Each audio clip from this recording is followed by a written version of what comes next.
그리고 더 많은 영혼을 건지기를 참으로 원하면은 자신을 구별시켜야 됩니다.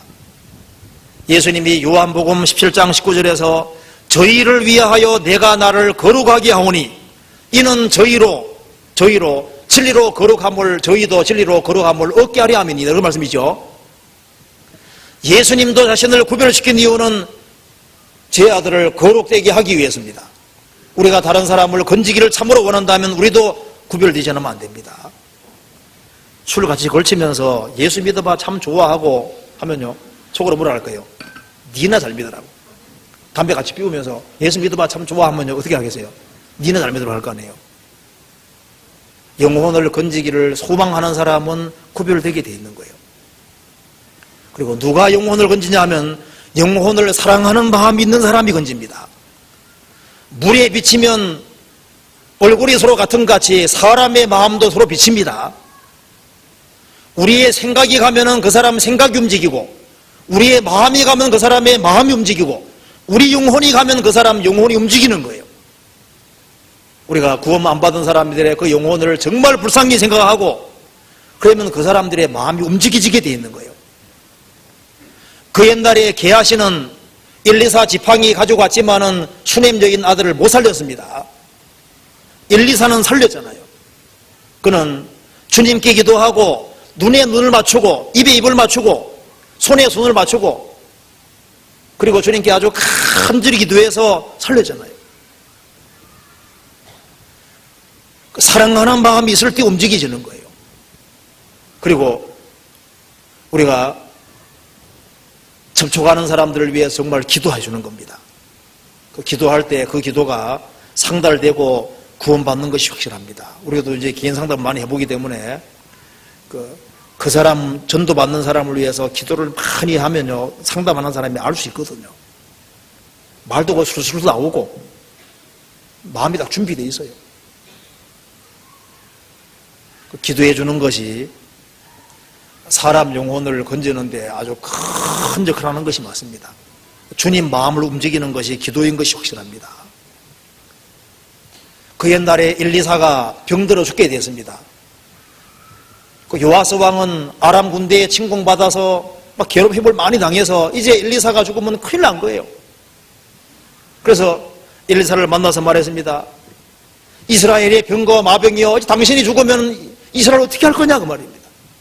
그러니까 엘리사가 왕의 손에 안찰하고 동평문 열게 하고 활을 쏘게 했습니다. 이건 여호와의 구원의 화살입니다. 동평이 아람이 있거든요. 그리고 이제 화살을 취해서 땅을 치라고 하니까 3번만 땅 치고 맞췄습니다. 엘리사가 아주 화를 펄컥 냈습니다. 5, 6번 쳐야 되는데 왜 3번만 쳤습니까? 이제 왕은 아람을 3번만 이기리이다. 5, 6번 졌으면 아람을 완전히 진멸했을 텐데 못하겠다는 겁니다. 이것이 우리와 유사한 거예요. 우리도 열정이 적어지고 있습니다. 이스라엘을 괴롭히는 원수인데 원수로 생각하지 않는 거예요. 마귀가 우리의 사랑하는 가족들, 가까운 사람을 붙잡아 갔는데 마귀하고 원수 같은 마음을 안 가지고 있습니다. 요아스 왕은 이스라엘 왕으로 있으면서도 아이고 아람 몇 번만 이기면 우리를 함부로 건드지 못할 텐데 그 생각밖에 없거든요. 그냥 이 나라를 싹 진멸하고자 하는 마음이 없는 거예요. 이스라엘 백성들을 향한 그 사랑이 그리 크지는 않습니다. 몇 번만 이기면 좋을 텐데 그 마음 가지고 있으니까 3번밖에 안 치는 거예요. 그가 이스라엘을 그렇게 괴롭힌 아람을 원수로 생각하고 정말 진멸하기를 원했다면은 그러면 몇 번 쳤을까요? 막 죽으라고 쳤을 거 아니에요. 근데 우리는 원한이라는 게 적어지고 있습니다. 마음속에 세상이 들어오기 때문에 원한이 적어지고 있는 거예요. 가족 중에 아직까지 구원 안 받은 사람들이 있는데 내만 구원받으면 됐지 그러면서 그 원한이 없습니다. 그러니까 아주 그 절실한 마음, 간절한 마음이 없기 때문에 요아스 왕처럼 3번만 치고 마는 거예요. 기도도 적당히 하고 전도하는 거 적당히 해버리고 이것이 우리의 모습이 아니냐 그 말이에요. 꼭 우리 모습 같이 보입니다. 그리고 우리가 영혼을 건지기 위해서 지금보다 더 많은 물질적인 희생과 각오를 해야 됩니다. 눈물을 흘리며 씨를 뿌리는 자는 기쁨으로 거둔다고 말씀하셨습니다. 지금 그리 사람들이 점점 더 인색해지고 있습니다. 헌금도 더 적극적으로 하고 물질도 풀어서 영혼을 건지고 세우는데 거기다가 투자해야 되는데 구원받은 사람들이 점점 이기적으로 바뀌어지고 있습니다. 세상에 빛이 되는 것이 아니고 사람들에게 영향을 미치지 못하고 있습니다. 그리고 그런 사람들이 점점 소극적으로 되고 있습니다.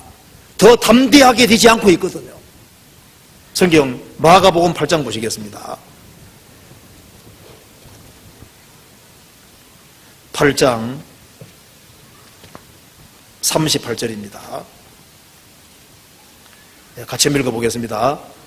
누구든지 이 음란하고 죄 많은 세대에서 나와 내 말을 부끄러워 아니하면 인자도 아버지의 영광으로 거룩한 천사들과 함께 올 때 그 사람을 부끄러워하리라.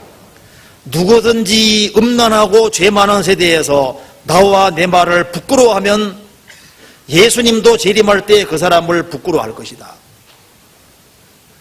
우리가 접촉하는 사람들에게 기회 있을 때마다 전해주려고 노력해야 됩니다.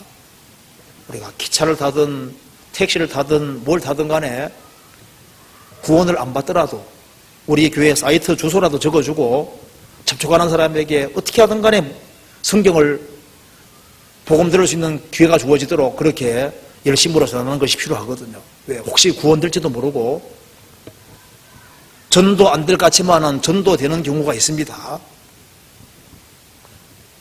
되는 일이 있어요. 가끔씩 있습니다. 더 멀지만 있어요. 그래서 지금보다 더 적극적인 마음을 가지고 전도하는 게 필요하겠습니다. 그리고 전도할 때 자주 접촉하는 사람에게는 조금씩만 얘기하세요. 이제 자주 접촉하는 사람에게 좀 관심 있어 하니까 붙잡아 놓고 막 커피숍에 들어가서 막 몇 시간씩 막 연설하고 얘기를 하면요, 미쳤구나 생각하고 이제 멀리 할 수도 있습니다.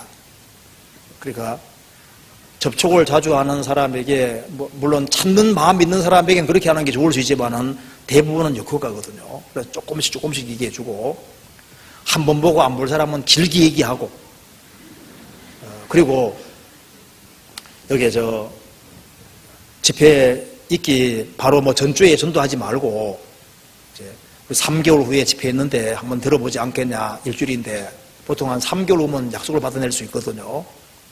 그것도 어려우면은 6개월 뒤에 있는데 한번 들어보겠느냐. 너무 강팍하면 우리 새해 첫 번째 전도회 할 때 꼭 들어보자 하면요, 보통 1년 후는 보통 허락을 해버리거든요. 그래서 이제 시간을 좀 길게 잡으면 거의 약속을 받아낼 수 있거든요. 어쨌든 간에 좀 지혜를 써서 아무쪼록 몇몇 사람이라도 더 건지는 그것을 목표로 삼고 살아야 될 겁니다. 왜냐하면 우리는 이 성경 전체에 비춰봤을 때 우리는 일종의 별 역할을 하는 것이 확실합니다. 우리는 세상에 살지만 세상에 속한 사람들이 아닙니다. 우리를 통해서 30명, 60명, 100명이 구원받는 걸 기어코 봐야 되고 너와 내 집이 구원받을 약속이 이루어지는 걸 봐야 됩니다. 그런 것이 이루어지지 아니할 때는 우리가 살아계신 하나님 앞에서 뭔가 잘못된 것이 아니냐 그 말입니다. 그래서 반성도 해보고 그래서 우리가 지금 별을 좀 볼 수 있는 기회가 있으면 많으면 좋겠는데요. 별을 볼 시간이 없어요. 그렇죠?